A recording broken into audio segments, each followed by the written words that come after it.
Yes, it began around this time yesterday, and 9 targets so far we know have been hit. More than 37 people, civilians, have lost their lives. This includes women and children. Their pictures, videos are all around in the media, not just Pakistani media. About 58 or 59 are injured, some of them grievously. It is a serious matter because 37 people were being buried all over Pakistan today. So it is a very, very serious matter. Of course, Pakistan wanted to avoid it. We have been saying for the last 14, 15 days, let's investigate the matter. International investigation. Pakistan is ready to join the international investigation. Including UN Security Council, so many countries have requested for de-escalation, but instead of listening to that, India chose to attack yesterday. High Commissioner, you say that Pakistan didn't want it to escalate. Do you still not want it to escalate? We never wanted it to escalate. The attack has happened. 37 civilians have lost their lives. Of course, our National Security Committee, that is the chief decision-making body led by the Prime Minister, it met today. And of course, a statement has come out of it. A final decision will be of the Security Committee. Let's see how it pans out today. I mean, in your assessment, and I've been speaking to Pakistani ministers who say they will respond, from your assessment, what could that response look like? No, it is not for me to predict what it would be. Pakistan's first choice was peace, and we insisted on that. We chose the best way forward, that we thought that, okay, don't believe us, don't believe the Indians, believe the international community, tell them, and an international inquiry can... In terms of an investigation? Of course, that is the... I just want to point out to investigations, because in 2001, the Indian Parliament was attacked. Pakistan was invited to be part of the investigation.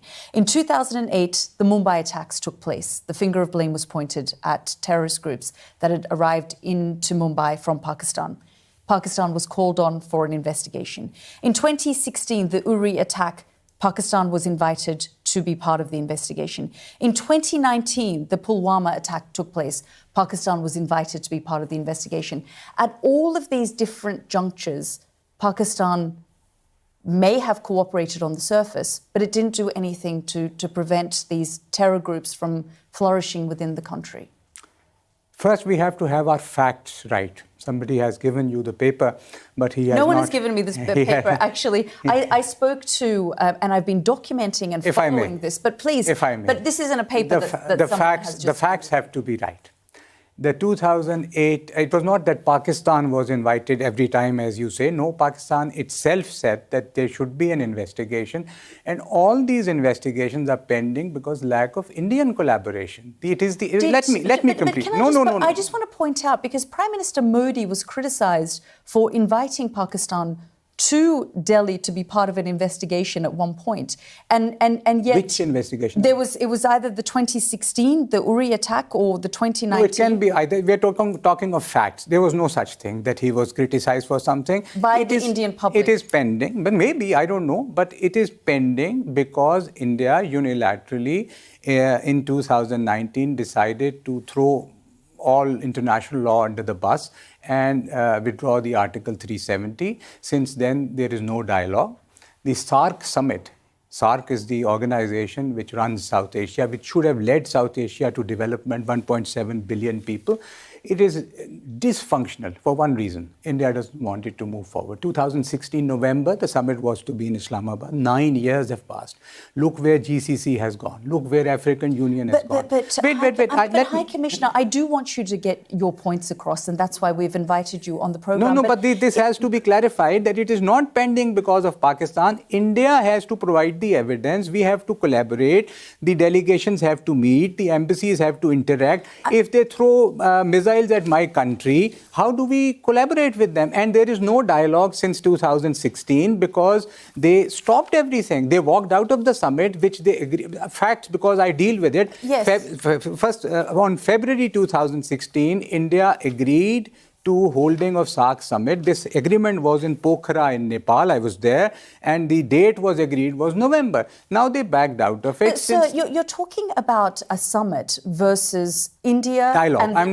And a dialogue. The dialogue, correct. The dialogue has to happen for the collaboration and everything. But the accusation here is on Pakistan funding these terrorist organizations. There are accusations about everything, and we can relitigate history or whatever we can do. The issue was that you said that among 5 or 6, and I can give you 5 others, in which allegations were made on us. Then there is Samjhauta Express. Allegations are on India. We have said again and again, let's sit down, let's discuss, let's find a solution. Do you think, though, when terrorists launch these types of attacks, it completely derails any chance of both sides sitting down, having dialogue, talking to each other to bring about peace? I believe in that you have to overcome the terrorist attacks and continue with dialogue. Find the solution. That is the only way. If your dialogue process is derailed by one terror attack, then in the entire world, nothing can move forward. It wasn't one terror attack, though. We're talking, I just went through it. Samjhauta Express happened. The parliament was attacked, the Mumbai attacks. The Indians took Siachen, the whole glacier, Kamar and Chor Batla. The history, when you go into history, it is a very painful history. It is an incredibly painful history on both sides, which I put to your defence minister just in the last week. We have to come out of the defence minister thing. I think you have made the point. But the information minister as well yesterday was talking about things like Osama bin Laden didn't exist in and wasn't found in. We can start the history from 1947. And we can continue with it, and I can quote books and you can. The issue, what is the issue now? 1.3 billion Indians, 250 million Pakistanis. Need to find a common ground. Need to coexist. Yalda, this is very important. We have to find, I'm a diplomat. Yes. My job is to find a solution in which both the countries at least find some space in which they can move forward. My children can... But sir, I know and I understand, and as you say, it is a painful history, but when the military, the intelligence services, the security forces in Pakistan, the defence establishment are accused, and it is a known documented fact that even the State Department has been following and the Trump administration has criticised, is that Pakistan uses these proxies. Unless that is overcome, and these terrorist attacks continue. The Samjhauta Express, the entire train was burnt. People were burnt alive. There is no accusation on Pakistan, and I can quote you 10 other incidents because this is allegations counter. How do you come out of these allegations, counter allegations? International investigation. Why is India shirking from an international investigation if they are so sure? I mean, that is why I've pointed to these other investigations. No, but this is wrong. I have quoted you. I have quoted you instances on all these. Pakistan is ready to collaborate. India has to come to the table, and of course we have to share evidence. The witnesses have to be presented. There are legal procedures, which of course are in front of, just quoting, like naming 10, and I can name you 20, that they took the entire Siachen glacier, and it's still controversial. I mean, again, you keep pointing to these investigations, but for Pathankot attack in 2016, India did invite a joint investigation team to Pakistan. Yes. And I mean, not to Pakistan. India invited a team went there. Yes, which then is what it is stopped because there is no collaboration from. They have stopped the collaboration. We have not. They are the ones who walked out of Kashmir. They are the ones. Since 2016, there is no dialogue. But if you're not cracking down on these terror groups, which is the point of contention. We are doing whatever we can, because my country, I would know it better. We are doing whatever is possible, much more than Pakistan is the biggest victim. On 25th of March, the entire train was hijacked and entire train, a stuff of films. And clear then links why to... does the intelligence agencies and the military continue to support these groups? Nobody is supporting anything. The links are going to India, and there was, clear indications. No, but I'm talking about these proxy groups that exist in I am not Pakistan. talking of any proxy groups, and we can discuss everything. I am talking of India and Pakistan. Can we find a solution to the problem? And we can have a longish discussion of your understanding of history or my understanding of history. How do we move forward? By allegations and counter-allegations? No. We have to find the appetite to sit together, discuss it patient, not by bombing my country in the middle of the night yesterday and killing 37 civilians. Now, you're missing entire thing that in one of my foreign service colleagues, his nephew had shahadat, 6-year-old Irtaza Abbas, 6-year-old, and he was in his home, the home was bombed and the boy is dead. Who is responsible? And What about reports that the leader of Jaish-e-Mohammed's family, 10 members of his family were killed? Reports that have come out. I have seen, there is no confirmation of it. I don't know. As I say, there is no love lost for anyone. Let's investigate. Let somebody independent investigate. My Prime Minister is saying, then... And if links of Jaish-e-Mohammed were found within Pakistan? You can't name them like this without any, you can't be the judge, jury and executioner. We have to investigate before we start. What has India done? We presume that these were mosques that were attacked. They're seminaries, madrasas and mosques, seminaries. And you can go and see that.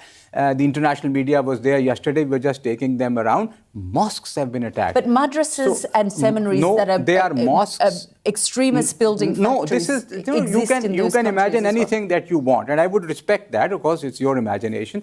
Something has to be proven. Would you let anyone in Europe do that? And I'm going to bomb that country because I think there's a seminary or something. That can't happen. I'm just going to keep you there because we have with us on the program as well, just to get the view from India. And this is not going to be a debate or a panel discussion, but I do want to bring in Javeer Singh, a spokesperson from the Indian Prime Minister's ruling BJP party. Mr. Gill, thank you so much for joining us here on the programme. You've been hearing from the High Commissioner. The High Commissioner is saying that the past needs to be put behind everyone. We're talking about 1.4 billion Indians and several hundred million Pakistanis. Both countries need to coexist. What is your response to what the High Commissioner is saying? Prime Minister Narendra Modi, Ms. Hakim, has a 3E policy: evaporate, eradicate, and eliminate terrorist and supporter of terrorist. And Operation Sindoor is a living testimony to that. On 24th April, our Prime Minister made a commitment to the nation that those who support terror will be eliminated. 7th May, Operation Sindoor is a fulfillment of that promise. As far as Pakistan is concerned, the message, our Operation Sindoor, is just not a mission. It's a clear message to Pakistan and the entire world that enough is enough, no more. India will not tolerate terrorism, and India will not hesitate to eliminate terrorism. That message has to be clear. And lastly, India's right to self-defense is uncompromisable. Now, Pakistan is thick-skinned and shameless. Pakistan talking about finding common grounds. Pakistan talking about peace is like a devil quoting from the scriptures. If Pakistan was so innocent and holier than thou, why they have been on the FATF grey list for the longest period of time? Why was Osama bin Laden found there? Why the entire world today frowns upon Pakistan? Mr. Gill, I just want to, interrupt because one of the things that Pakistan is pushing back on, they're saying that there's been no investigation following the 22nd of April terror attack in Kashmir, and India automatically pointed the finger of blame on Pakistan without any kind of investigation taking place, that there should have been an international investigation and that Pakistan was willing to cooperate in that. After 2001, 2008, 2016, 2019, time for investigation is over.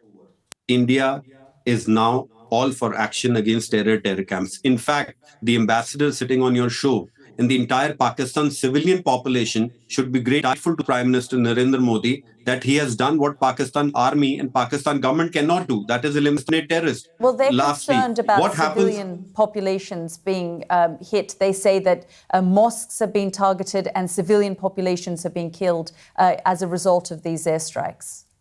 Let me be very clear on your show. Terrorists are not civilians. Our press release officially from the Government of India clarified with proof, visuals, no civilian, no military establishment, and no civilian houses were hit. 9 terrorist sites were attacked and hit to ensure those monsters who attacked India do not repeat the same mistake in their next 7 lives. That's a categorical statement with proof.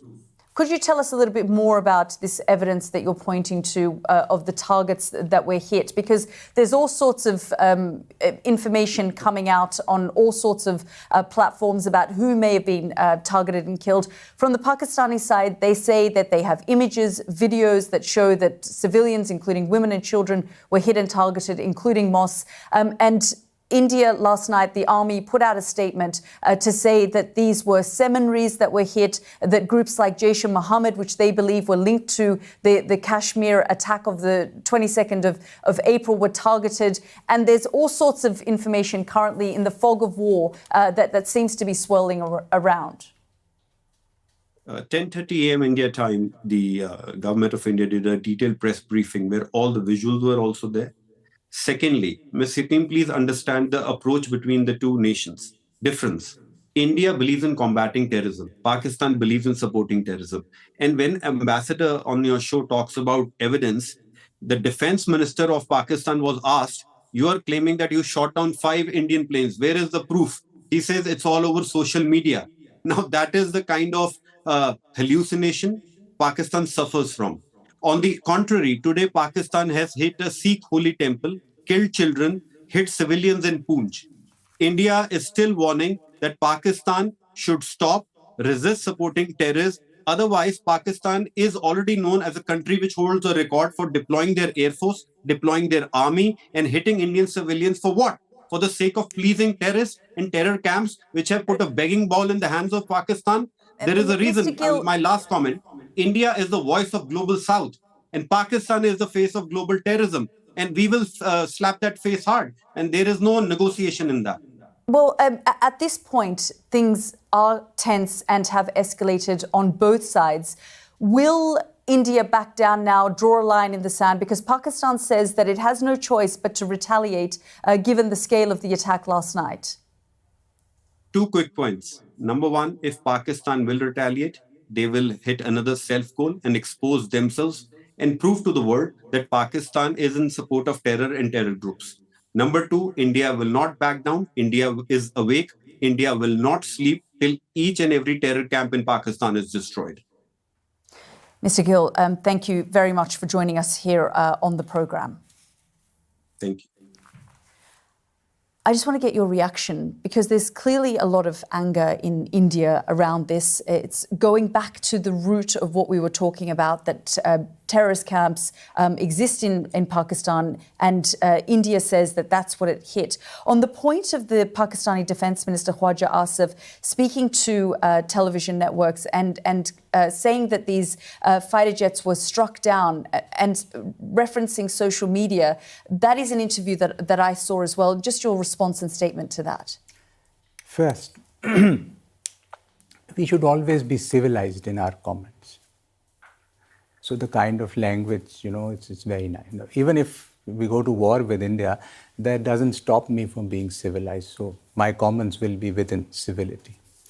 The jets shot down. I hope you have seen in the CNN now, there's this news item quoting a French intelligence person and clearly saying that more than one planes, Rafales, were shot down. More information is coming. I am no one to doubt CNN. It is a global name. It has published something. So there must be some merit to it. There are others, many other sources. I'm quoting the defense minister who was pointing to social media and not actual No, I am quoting you CNN and you can see it. Just one search. He spoke to CNN, the defense minister. Yeah, you can.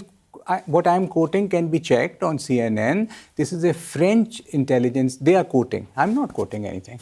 That their planes have been shot down.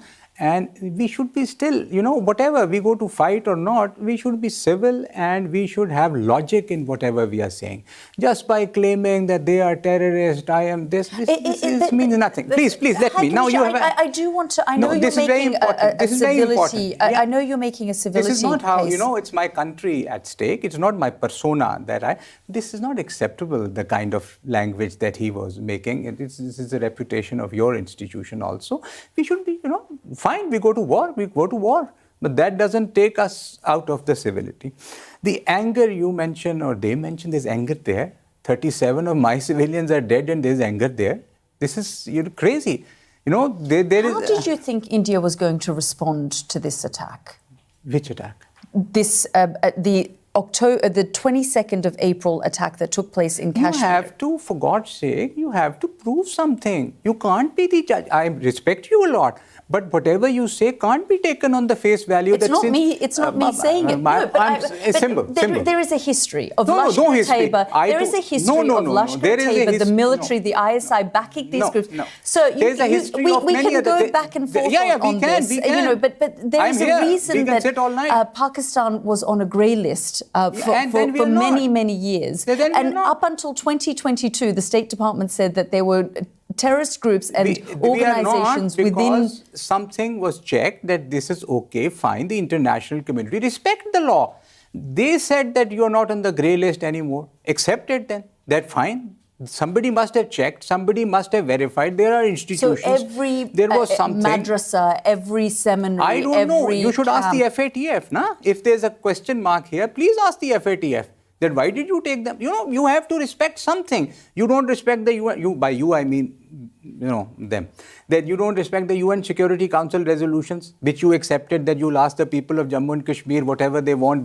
They agreed to it. Now they have walked out of it. You don't accept the Indus Waters Treaty, the treaty that negotiated for 10 years and everything, and you say, we are walking out of it.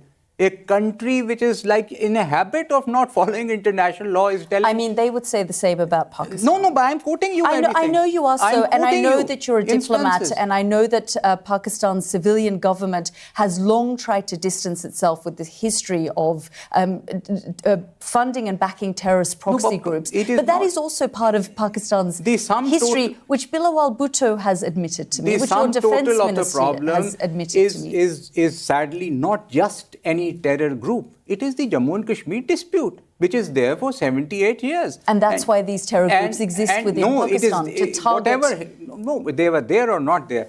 The problem remains, you are not ready to ask the people of Jammu and Kashmir what they want. You want to impose upon them Indian terrorism like what they did with Pakistan yesterday night. So terror groups go in and launch these types of attacks. No, I never said that. Pakistan is not going to accept such kind of attacks. Let's be very clear.